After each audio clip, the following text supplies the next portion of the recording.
नमस्कार विद्यार्थी मित्रांनो, MPSC जागरणवर आपले सहर्ष स्वागत आहे। आज आहे 3 मे 2026 आणि आजच्या दैनिक चालू घडामोडींवर आधारित महत्त्वाचे प्रश्न आपण या व्हिडिओमध्ये पाहणार आहोत। तरी सर्वप्रथम जर आपण नवीन असाल तर चॅनलला अवश्य सबस्क्राइब करा। चला तर मग आजच्या व्हिडिओला सुरुवात करूया। प्रश्न 1, अलीकडेच आंतरराष्ट्रीय कामगार दिवस कधी साजरा करण्यात आला आहे? याचे अचूक उत्तर आहे पर्याय बी, 1 मे। स्पष्टीकरण: 1 मे हा मुख्यत्वे आंतरराष्ट्रीय कामगार दिवस किंवा मे दिन म्हणून साजरा केला जातो, जो जगभरातील कामगारांचा संघर्ष, योगदान आणि त्यांच्या अधिकारांना समर्पित आहे। या दिवसाची सुरुवात 1 मे 1886 मध्ये अमेरिकेत 8 तासांच्या कामाच्या वेळेच्या मागणीसाठी झालेल्या आंदोलनापासून झाली होती। भारतात 1 मे 1923 रोजी मद्रासमध्ये पहिल्यांदा हा दिवस साजरा करण्यात आला होता। प्रश्न 2, अलीकडेच ब्रिक्स संस्कृती कार्यसमूहाची पहिली बैठक कोठे संपन्न झाली आहे?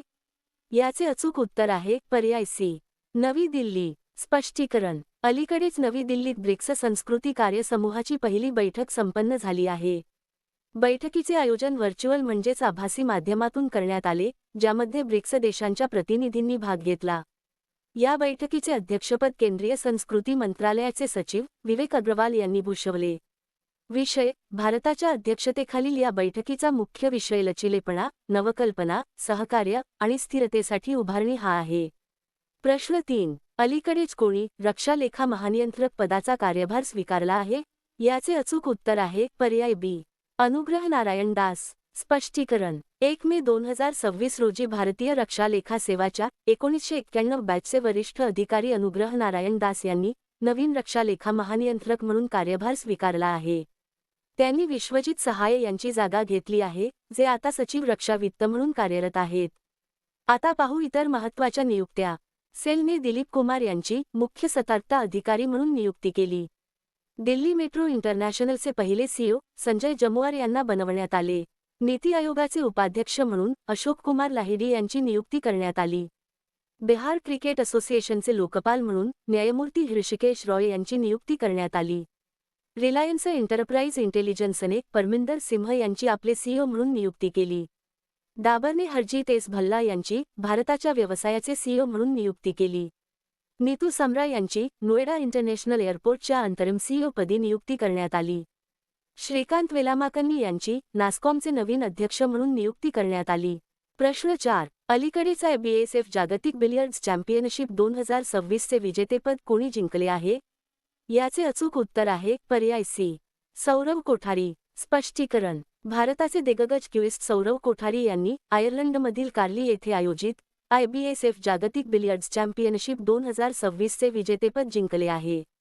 त्यांनी अंतिम फेरीत आपलेच सहकारी पंकज अडवाणी यांचा पराभव करून आपल्या विजेतेपदाचा यशस्वीपणे बचाव केला। प्रश्न 5, अलीकडेच 1 मे 2026 रोजी कोणत्या राज्याचा 66वा स्थापना दिवस साजरा करण्यात आला आहे? याचे अचूक उत्तर आहे पर्याय सी, उपरोक्त दोन्ही। महाराष्ट्र आणि गुजरात। गुजरात राज्याची माहिती: राजधानी गांधीनगर, मुख्यमंत्री भूपेंद्रभाई पटेल, राज्यपाल आचार्य देवव्रत। आता पाहू गुजरातशी संबंधित इतर चालू घडामोडी। Ahmedabad railway depot water neutral railway depot म्हणून समोर आला आहे। प्रतिभावान खेळाडूंच्या DNA मॅपिंगसाठी गुजरातमध्ये स्पोर्ट्स जिनोमिक्स प्रोग्राम लॉन्च करण्यात आला। भारताच्या सेमीकंडक्टर फॅब्रिकेशन प्लांटसाठी पहिल्या आर्थिक क्षेत्राला धौलेरा येथे मंजुरी देण्यात आली। नारीत नावाचे AI टूल गुजरात पोलिसांकडून लॉन्च करण्यात आले।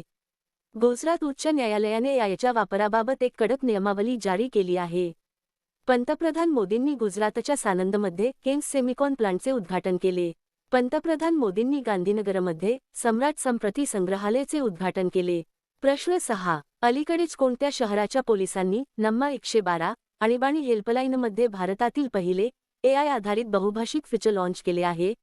याचे अचूक उत्तर आहे पर्याय बी, बेंगळुरू। स्पष्टीकरण: बेंगळुरू पोलिसांनी अलीकडेच नम्मा 112 आणीबाणी हेल्पलाईनमध्ये भारतातील पहिले AI आधारित बहुभाषिक फीचर लॉन्च केले आहे। ही प्रणाली 10 पेक्षा जास्त भारतीय आणि आंतरराष्ट्रीय भाषा समजून मदत प्रदान करते, ज्यामुळे आणीबाणीच्या परिस्थितीत भाषेचा अडथळा दूर होईल आणि त्वरित प्रतिसाद सुनिश्चित करता येईल। प्रश्न 7, अलीकडेच कोणी पालकची सामुद्रधुनी 9 तास 50 मिनिटात पोहून पार केली आहे? याचे अचूक उत्तर आहे पर्याय सी, ईशांक सिंह। स्पष्टीकरण. झारखंडमधील रांची येथील 7 वर्षीय पोहणारा ईशांक सिंह याने 30 एप्रिल 2026 रोजी श्रीलंकेच्या तलाईमनारपासून भारताच्या धनुष्यकोडीपर्यंतचे सुमारे 29-30 किलोमीटर लांबीचे पालकच्या सामुद्रधुनीचे अंतर अवघ्या 9 तास 50 मिनिटात पोहून पार करत जागतिक विक्रम प्रस्थापित केला आहे. प्रश्न 8. अलीकडेच भारतीय आंतरराष्ट्रीय चित्रपट महोत्सवाच्या 57व्या आवृत्तीसाठी महोत्सव संचालक म्हणून कोणाची नियुक्ती करण्यात आली आहे? याचे अचूक उत्तर आहे पर्याय सी. आशुतोष गोवारीकर. स्पष्टीकरण. प्रसिद्ध चित्रपट निर्माते आशुतोष गोवारीकर यांची नोव्हेंबर 2026 मध्ये गोव्यात आयोजित होणाऱ्या 57व्या भारतीय आंतरराष्ट्रीय चित्रपट महोत्सवाचे महोत्सव संचालक म्हणून नियुक्ती करण्यात आली आहे. माहिती आणि प्रसारण मंत्रालयाने लगान आणि स्वदेश सारख्या चित्रपटांचे दिग्दर्शक गोवारीकर यांचा IFFI सोबतचा अनेक दशकांचा संबंध लक्षात घेऊन ही नियुक्ती केली आहे. प्रश्न 9. अलीकडेच कोणते राज्य देशातील पहिले पेपरलेस न्यायपालिका राज्य म्हणून घोषित करण्यात आले आहे?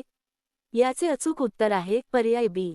सिक्कीम. स्पष्टीकरण. 1 मे 2026 रोजी भारताचे सरन्यायाधीश CJI सूर्यकांत यांनी सिक्कीमला भारताचे पहिले पूर्णतः पेपरलेस न्यायपालिका राज्य घोषित केले आहे.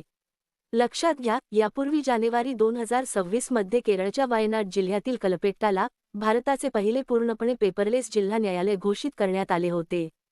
सिक्कीम राज्याची माहिती. राजधानी गंगटोक. मुख्यमंत्री प्रेमसिंह तमांग. राज्यपाल ओमप्रकाश माथुर. आता पाहू सिक्कीमशी संबंधित इतर चालू घडामोडी. भारतीय सैन्याने सिक्कीममध्ये सीमा रेडिओ स्टेशन सिक्कीम सुंदरी लॉन्च केले. भारतीय सैन्याच्या त्रिशक्ती कोरद्वारे सिक्कीममध्ये ऑपरेशन हिमसेतू लॉन्च करण्यात आले. सिक्कीमची स्तुती प्रधान हिची विश्वयुवा संसद 2026 मध्ये भारताचे प्रतिनिधित्व करण्यासाठी निवड झाली आहे. 49व्या Yonex sunrise junior national badminton championship 2026 चे आयोजन सिक्कीममध्ये केले जाईल. इंडियन ऑर्किड फेस्टिवल 2026 सिक्कीममध्ये आयोजित करण्यात आला. सिक्कीममधील पाकयोंग विमानतळाचे नाव बदलून स्वातंत्र्यसेनानी त्रिलोचन पोखरेल यांच्या नावावर ठेवले जाईल. प्रश्न 10. अलीकडेच ज्येष्ठ भारतीय विजय कुमार यांचे निधन झाले, ते कोणत्या खेळाशी संबंधित होते? याचे अचूक उत्तर आहे पर्याय ए. गोल्फ. स्पष्टीकरण. अलीकडेच निधन झालेले ज्येष्ठ भारतीय खेळाडू विजय कुमार गोल्फ या खेळाशी संबंधित होते. ते 2002 चे इंडियन ओपन चॅम्पियन होते आणि 4 वेळा ऑर्डर ऑफ मेरिट विजेते राहिले होते. टिप: हे नेमबाजीतील ऑलिम्पिक पदक विजेते विजय कुमार नाहीत. प्रश्न 11. अलीकडेच कोणत्या भारतीय शास्त्रज्ञाला 2026 चा विटली अवॉर्ड मिळाला आहे? याचे अचूक उत्तर आहे पर्याय सी. परवीन शेख. स्पष्टीकरण. भारतीय शास्त्रज्ञ परवीन शेख यांना 2026 चा प्रतिष्ठित विटली अवॉर्ड प्रदान करण्यात आला आहे. हा सन्मान त्यांना संकटग्रस्त पक्षी इंडियन स्किमरच्या संवर्धनातील त्यांच्या योगदानासाठी देण्यात आला आहे. आता पाहू इतर महत्त्वाचे पुरस्कार. एन. चंद्राबाबू नायडू यांना मुंबईत प्रतिष्ठित business reformer of the year 2025 पुरस्काराने सन्मानित करण्यात आले. एन. अलीम युसुफ यांना AI आधारित संवर्धन ॲपसाठी WWF द्वारे सन्मानित करण्यात आले. डॉ. अतनू नाथ यांना ऑस्कर्स ऑफ सायन्स पुरस्काराने सन्मानित करण्यात आले.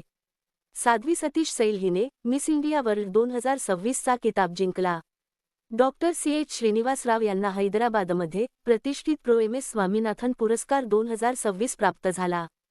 कैलाश सत्यार्थी यांची लता दीनानाथ मंगेशकर पुरस्कार 2026 साठी निवड करण्यात आली. प्रश्न 12. अलीकडेच जगातील पहिले न्यूक्लियर वेस्ट वॉल्ट कोठे सुरू होईल? याचे अचूक उत्तर आहे पर्याय बी. फिनलंड. स्पष्टीकरण. वापरलेल्या अणुइंधनाची कायमस्वरूपी विल्हेवाट लावणारी जगातील पहिली सुविधा फिनलंडच्या उल्किलुओटो बेटावर सुरू होणार आहे. फिनलंड देशाची माहिती. राजधानी हेल्सिंकी. चलन युरो. राष्ट्रपती अलेक्झांडर स्टाब. आता मागील व्हिडिओतील प्रश्न. अलीकडेच पंतप्रधान नरेंद्र मोदी यांनी कोठे यूपीमधील सर्वात लांब एक्सप्रेसवेचे उद्घाटन केले आहे? याचे अचूक उत्तर आहे पर्याय सी. हरदोई. आता पाहू महत्त्वाचे सराव प्रश्न रिव्हिजन. UPSC परीक्षा उत्तीर्ण होणाऱ्यांसाठी CM इन्स्पायर योजना मेघालयमध्ये सुरू करण्यात आली. ऋतिका श्री ही भारताची पहिली ट्रान्सजेंडर क्रिकेट पंच बनली आहे. CPI 2025 च्या अहवालानुसार संरक्षण खर्चाच्या बाबतीत अमेरिका अव्वल स्थानावर आहे. उत्तर प्रदेशातील सिकंदराबाद येथे लिथियम बॅटरी रिसायकलिंग प्रकल्प सुरू झाला. नीती आयोगाचे उपाध्यक्ष म्हणून अशोक कुमार लाहिडी यांची नियुक्ती करण्यात आली. IIT मद्रासने भारताचा पहिला 3 टीम फुटबॉल ओमेगा बॉल सादर केला. भारताचा पहिला प्रोटोटाइप फास्ट ब्रीडर रिॲक्टर तामिळनाडूतील कल्पक्कम येथे स्थापित करण्यात आला. UAEने ओपेकमधून बाहेर पडण्याची घोषणा केली. लडाखमध्ये 5 नवीन जिल्ह्यांची अधिसूचना जारी करण्यात आली. आंध्र प्रदेश सरकारने 13,000 कोटी रुपयांचे विशाल मशरूम मिशन सुरू केले आहे.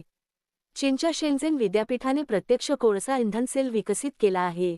बांगलादेशमध्ये दिनेश त्रिवेदी यांची भारताचे नवीन उच्चायुक्त म्हणून नियुक्ती करण्यात आली.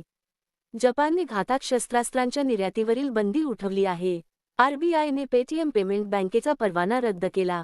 सांस्कृतिक वारशाच्या संरक्षणासाठी भारताचे पहिले पेट्रोग्लिफ संरक्षण उद्यान लडाखमध्ये स्थापित केले जाईल. किरण पवार यांची आसाम रणजी क्रिकेट संघाचे नवीन मुख्य प्रशिक्षक म्हणून नियुक्ती करण्यात आली.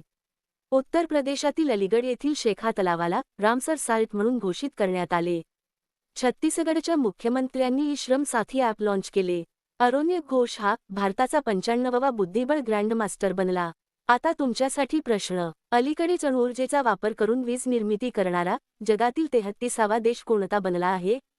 दिलेल्या पर्यायातून या प्रश्नाचे अचूक उत्तर कमेंट बॉक्समध्ये नक्की द्या. उद्या पुन्हा भेटू पुढील भागात. धन्यवाद.